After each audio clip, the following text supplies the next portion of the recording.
Hey everyone, Paul Walker here from the GH Spoilers YouTube channel. It is a rainy, stormy Tuesday night here in New York, which perfectly matches the absolute chaos happening in Port Charles right now.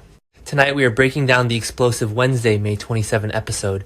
We've got fugitives, mob plots, and the wildest road trip ever. Let's get right into it. I cannot believe they actually did it. I am sitting here staring at my screen at 2 in the morning, completely mind blown and vibrating with too much coffee and too many emotions. Before we even talk about the mob drama or the bizarre art gallery road trip, we need to talk about Rocco Falconeri and Britt Westbourne. They actually ran. They are officially fugitives. The writers were teasing this for weeks, dropping hints like breadcrumbs, but watching it actually unfold is a whole different level of anxiety. I am literally pacing my living room because the stakes have never been higher for this kid. I have been watching this show since 2015, and I have to say, this is one of the most stressful storylines they have ever pulled off. Spencer's absolutely losing her mind, and honestly, she should be. Am I the only one who thinks Lulu completely brought this on herself? She is the one who got the fake passport. She is the one who packed the go bag. You cannot hand a traumatized teenager the literal tools to escape and then act shocked when he actually uses them. Lulu has a history of making these massive, impulsive decisions without thinking about the long-term consequences. And this is blowing up in her face in the most spectacular way possible. Dante Falconeri is furious, and I am entirely on his side for once. Remember when Dante used to be the strictly by-the-book cop who would arrest his own shadow if it broke the law? Now he is actively covering up the fact that his teenage son shot the WSB director. The slight burn on Rocco's hand, Elizabeth Baldwin finding out, the massive web of lies, it is destroying Dante's moral compass. But now, Dante and Lulu have to put all their toxic hostility aside to find their kid. The manhunt is officially on, and the tension between these two is thick enough to cut with a knife. They are terrified, and they should be, because Ross Cullum is a monster who will not hesitate to eliminate a teenager. And what about Britt Westbourne? I know some people are loving this rogue protective version of Britt, but personally, I am terrified for her. She locked Elizabeth in a closet to make this getaway. Britt is risking absolutely everything. Her freedom, her medical needs, her life to protect Rocco. But wait, I'm getting ahead of myself. Let's remember why they are running. Jason is currently rotting in a WSB black site in Jakarta because he gave a false confession to protect Rocco. Jason took the fall. Britt verified the lie. And now it is all unraveling because Cullum figured out the truth. If Britt and Rocco get caught, they are both going to federal prison. Or worse, Cullum will just bury them in the woods. Okay, back to the point. While the entire Port Charles Police Department should be looking for Rocco, Jen Sidwell is over at Windermere, completely losing the plot. Sidwell is hunting for Marco Rios' killer, and his theories are absolutely unhinged. Cassius, who I am officially naming the most annoying character of 2026, by the way, actually had the audacity to suggest that Lucas Jones turned on Marco. I'm sorry, but what? Are we seriously supposed to believe that Lucas, the sweetest guy in town, violently murdered his own boyfriend? Ava Jerome, bless her dark and twisted heart, immediately shut that garbage down.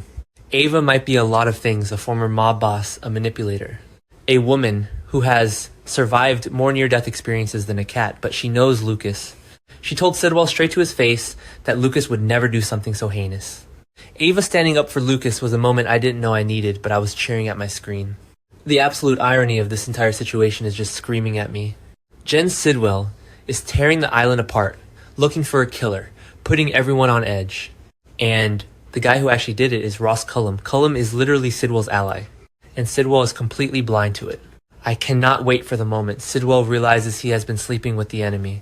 It is going to be explosive. Speaking of Lucas, my heart is just breaking into a million pieces for him. The scene at Bobby's diner with Carly was everything. Lucas is drowning in grief, blaming himself for Marco's demise.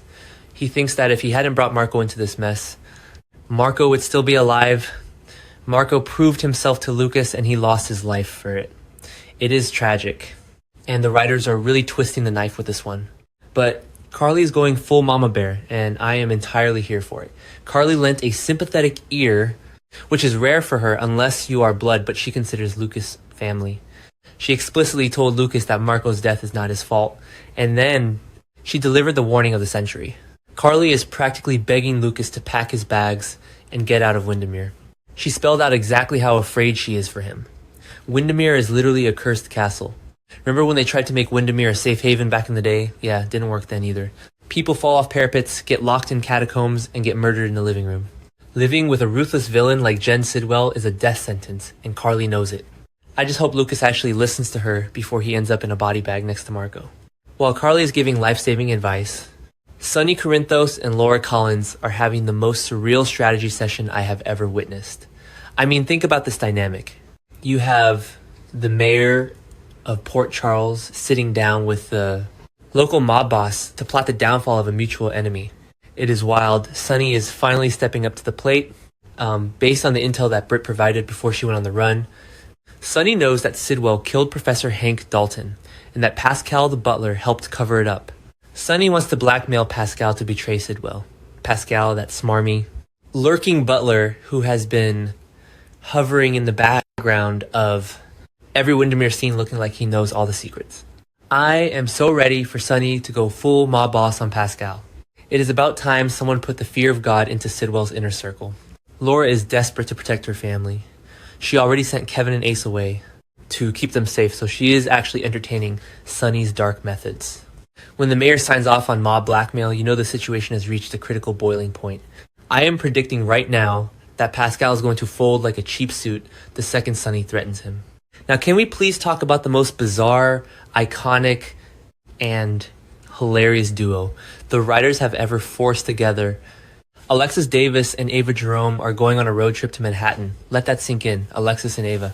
Two women who share a messy, complicated history involving Julie and Jerome, endless courtroom battles, and mutual disdain are packing their bags to go look at art. I was laughing out loud when Alexis pitched this idea. Alexis needs Ava's help because Ava actually knows the art world. They are looking into this Japanese artist, Kyoko, who is tied to Delilah Cardone's tattoo. This whole Baby Phoebe adoption storyline is getting so incredibly deep, and I'm fascinated by it. Chase and Brooklyn are trying to adopt this baby, but they have no idea that Ethan Lovett is secretly tied to Delilah and burned her photo to hide his connection. Alexis is trying to eliminate any family contenders for Phoebe, and this gallery in Manhattan holds the key. Ava was completely taken aback when Alexis asked her to come along, but she actually agreed.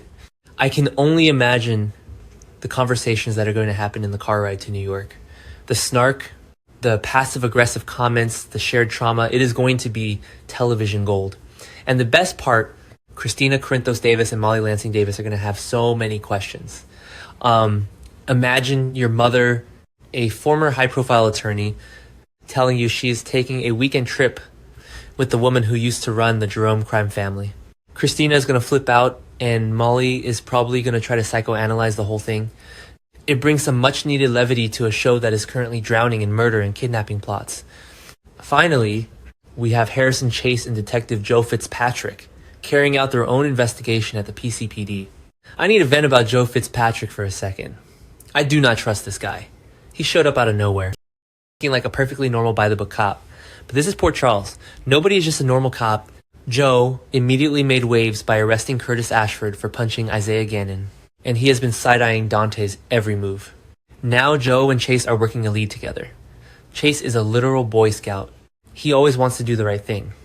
But Joe is playing his cards way too close to the vest. I am predicting right now that Joe Fitzpatrick is secretly on Jen Sidwell's payroll. Sidwell mentioned having police informants, and Joe fits the bill perfectly. If Joe is working for Sidwell or Cullum, he is going to uncover the fact that Dante destroyed evidence to protect Rocco. Joe is a ticking time bomb sitting right in the middle of the police station, and Chase is completely oblivious to it because he is so focused on his adoption drama with Brooklyn. This Wednesday episode is setting up the board for a massive explosion. You have Rocco and Britt running for their lives, Dante and Lulu chasing them, Sonny preparing to blackmail a butler Sidwell hunting the wrong killer, and Alexis and Ava solving art mysteries in Manhattan.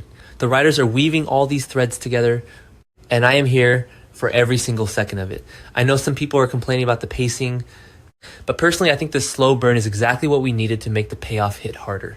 I am going to need another pot of coffee to process all of this. What do you guys think?